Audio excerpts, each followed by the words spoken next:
Hello guys, welcome back to YouTube channel electrical stuff for you. दोस्तों, आज की हमारी इस वीडियो का टॉपिक है कि सबमर्सिबल मोटर कितना करंट लेती है।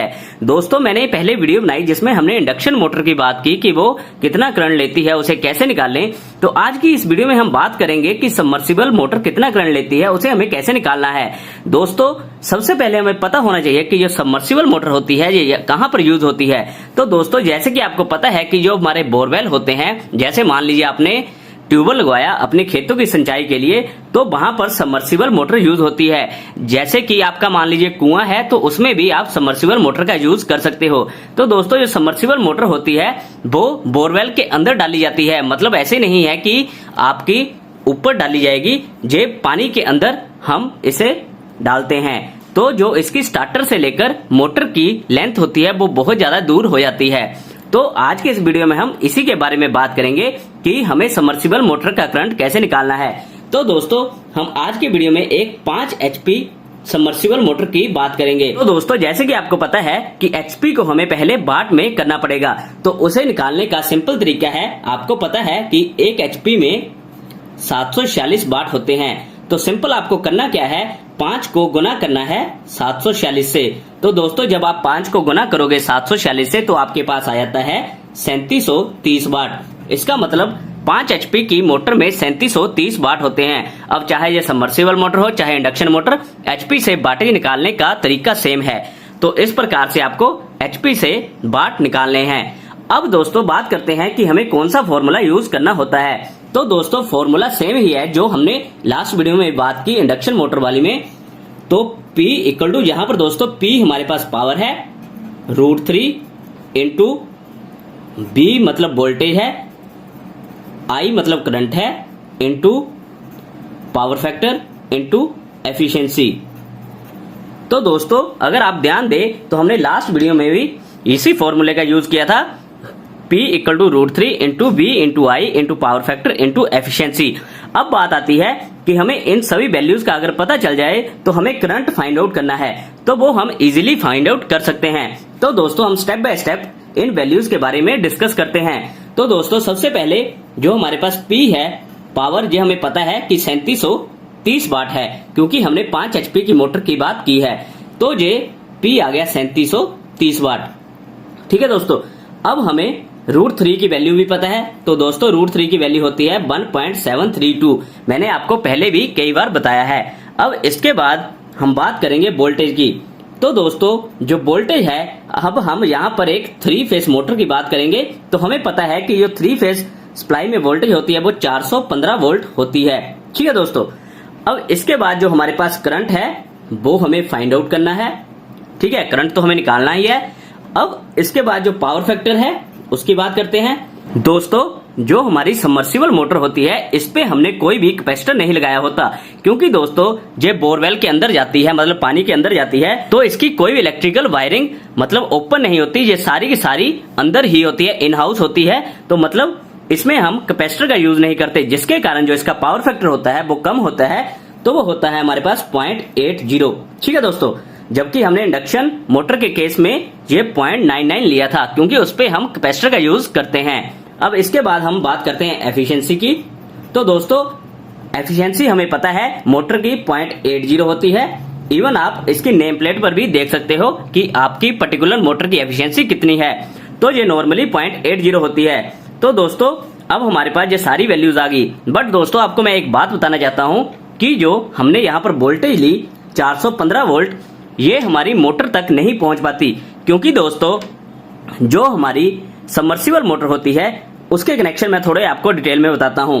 तो जैसे आप देख सकते हो, ये मान लीजिए हमारे पास स्टार्टर है। ठीक है दोस्तों, तो यहां से जो हमारी मोटर होगी वो लगभग बड़ी दूरी पर स्थित होती है। जैसे कि इंडक्शन मोटर होती है वो तो स्टार्टर के साथ ही लगा दी जाती है, बट ये हमारा स्टार्टर आ गया और ये हम मान लेते हैं कि हमारी मोटर है। ठीक है दोस्तों, तो ये अगर यहाँ पर, अब ये जो मोटर है ये सबमर्सिबल मोटर है। अब दोस्तों, अगर यहाँ पर इंडक्शन मोटर होती तो स्टार्टर और इंडक्शन मोटर लगभग साथ में ही कनेक्टेड होती है, बट जो यहाँ पर मोटर है ये सबमर्सिबल मोटर है। तो जैसे कि मैंने आपको पहले ही बताया कि जो हमारी सबमर्सिबल मोटर होती है वो हम बोरवेल में डालते हैं या गड्ढे में डालते हैं, मतलब कुएं में डालते हैं। तो आपको पता है कि जो बोरवेल है वो लगभग 500-700 फुट गहरा निकाला जाता है, क्योंकि यही हमारा वाटर लेवल है और इसी पर हमें पानी निकल पाता है इजीली। तो हमें पानी के लेवल तक अपनी मोटर को पहुंचाना होता है, जबकि जो हमारा स्टार्टर होता है वो हमने ऊपर ही लगाया होता है जमीन के लेवल पर। ठीक है दोस्तों, तो अब हम क्या करते हैं, स्टार्टर से सबमर्सिबल मोटर तक तारे डालते हैं। ठीक है, अब क्योंकि ये 3 फेज मोटर है तो यहाँ पर 3 तारे जाएंगी। एक हमारे पास रेड वायर चलेगी, दूसरी हमारे पास ये येलो वायर चलेगी और तीसरी हमारे पास ये ब्लू वायर चलेगी। ठीक है दोस्तों, अब दोस्तों देखिए, ये आपका स्टार्टर है जो कि जमीन पर लगा है, जहां पर आपने अपना कोई भी रूम बनाया होता है मोटर के लिए। बट जो आपकी मोटर है वो बोरवेल के अंदर है। ठीक है, मतलब आपने बोर निकाला होता है पाइप डालकर, तो उसके अंदर ये मोटर डाली जाती है, सबमर्सिबल मोटर। तो अगर आप ध्यान से देखो तो स्टार्टर और मोटर का जो डिस्टेंस होता है वो बहुत ज्यादा होता है। हम इस केस में 500 फीट मानकर चलते हैं। दोस्तों, ये आपकी बोरवेल की गहराई पर वेरी कर सकता है, मतलब अगर आपका बोरवेल 700 फुट या 1000 फुट पर हो तो इसकी लेंथ और ज्यादा बढ़ जाएगी। ठीक है, अब क्योंकि जो स्टार्टर से मोटर की दूरी है वो बहुत ज्यादा है, तो जिसके कारण होगा क्या, आपकी वोल्टेज ड्रॉप बहुत ज्यादा होगी। ठीक है, मतलब मोटर तक वो वोल्टेज नहीं पहुंच पाएगी जो आप स्टार्टर से भेज रहे हो। अब मान लीजिए स्टार्टर से आपने 415 वोल्ट भेजी। ठीक है, तो मोटर तक कितनी वोल्टेज पहुंचेगी उसे हम निकालते हैं। तो दोस्तों, जो वोल्टेज ड्रॉप होती है वो एक्चुअली डिपेंड करती है वायर्स की रेजिस्टेंस पे। ठीक है, तो दोस्तों अब हम मानते हैं कि जो हमने वायर्स यूज की है इसकी जो रेजिस्टेंस है वो 50 फुट पे 0.03 ओम है। मतलब एक वायर अगर 50 फीट की लेंथ लें उसमें 0.03 ओम रेजिस्टेंस होगी। ठीक है, तो अब जहां पर जो हमारी टोटल लेंथ है वो 500 फीट है, तो हमें 500 फीट के लिए निकालना होगा कि कितनी रेजिस्टेंस होगी। तो 500 डिवाइडेड बाय 50, तो ये हमारे पास आ जाता है 10। मतलब जो हमारी रेजिस्टेंस है उसे हमें 10 से गुना करना पड़ेगा, तो ये आ जाता है 0.03 गुना 10, तो ये आ जाएगा 0.3 ओम। अब दोस्तों देखिए, ये हमारे पास एक वायर की रेजिस्टेंस निकली है। मान लेते हैं ये हमारे पास आर फेज की रेजिस्टेंस आ गई। ठीक है, अब हम निकालते हैं कि आर फेज के अक्रॉस हमारा वोल्टेज ड्रॉप कितना होगा। तो दोस्तों वोल्टेज ड्रॉप निकालने का सिंपल तरीका है कि कितना हमारा करंट जाएगा मल्टीप्लाई जो हमारी रेजिस्टेंस होगी पूरी वायर में। ठीक है, तो दोस्तों हम मान के चलते हैं कि जो हमारा करंट मोटर लेगी वो 10 एम्पेयर तक लेगी, क्योंकि हमें पता है कि 5 एचपी की मोटर 10 एम्पेयर से ज्यादा करंट नहीं ले सकती। ठीक है, तो ये हमारे पास 10 आ गया और हमने रेजिस्टेंस तो पहले ही निकाली, तो ये आ गई 0.3 ओम। ठीक है, तो जब हम इसे कैलकुलेट करेंगे तो ये आ जाता है 3 वोल्ट। ठीक है दोस्तों, अब इसका मतलब ये हुआ कि जो आर फेस है वो टोटल 3 वोल्ट की वोल्टेज ड्रॉप करेगा। अब क्योंकि हमारे पास 3 फेज की मोटर है तो हमारे पास 3 वायर्स स्टार्टर से मोटर तक जा रही है, तो टोटल 3 वायर्स हैं, वो कितना वोल्टेज ड्रॉप करेगी, तो हम निकालेंगे voltage drop equal to 3 into total हमारे पास 3 वायर्स हैं, तो इससे हम 3 से गुना कर देंगे, तो टोटल वोल्टेज ड्रॉप आएगी 9 वोल्ट।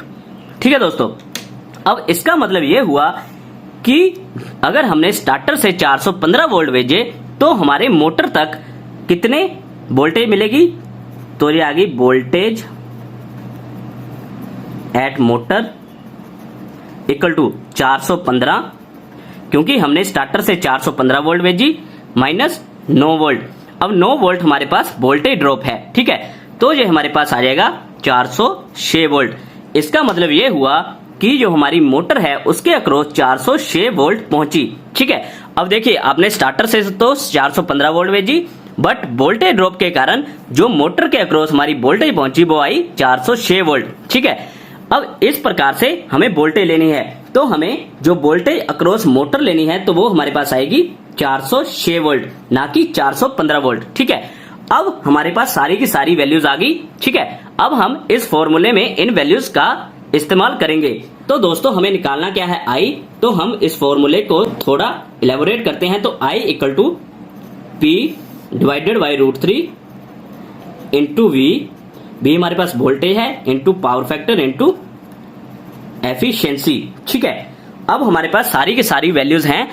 अब दोस्तों इस फॉर्मूले में हम इन सभी वैल्यूज को डालते हैं, तो हमारे पास P है 3730, ये वैल्यू यहां से आई। ठीक है, भाग √3 की वैल्यू हमारे पास 1.732 है, इंटू वोल्टेज अब हमारे पास 415 नहीं आएगी, 406 वोल्ट आएगी, क्योंकि जो हमारी मोटर के अक्रॉस वोल्टेज पहुंच रही है वो 406 वोल्ट पहुंच रही है। ठीक है, अब इसके बाद जो हमारे पास पावर फैक्टर आएगा वो 0.80 है।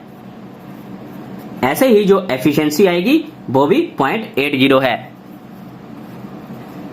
तो अब दोस्तों इस फॉर्मूले में हमने सारी वैल्यूज को डाल दिया है। अब हम इसे कैलकुलेट करते हैं। हमारे पास आ जाएगा I इक्वल टू 3730।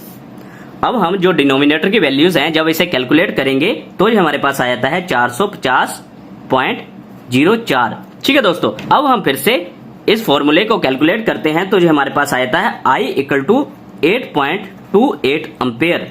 ठीक है, अब दोस्तों इसका मतलब ये हुआ कि जो 5 HP की सबमर्सिबल मोटर है जिसकी जो गहराई है मतलब स्टार्टर से जो डिस्टेंस है वो 500 फीट है। ठीक है, तो वो जो लोड लेगी वो 8.28 एम्पेयर करंट लेगी। ठीक है, अगर दोस्तों हम इसी जगह एक इंडक्शन मोटर की बात करते तो वो कम करंट लेती, क्योंकि जो उसमें वोल्टेज ड्रॉप होती है वो नहीं होती, क्योंकि इंडक्शन मोटर हमने स्टार्टर के साथ ही लगाई होती है।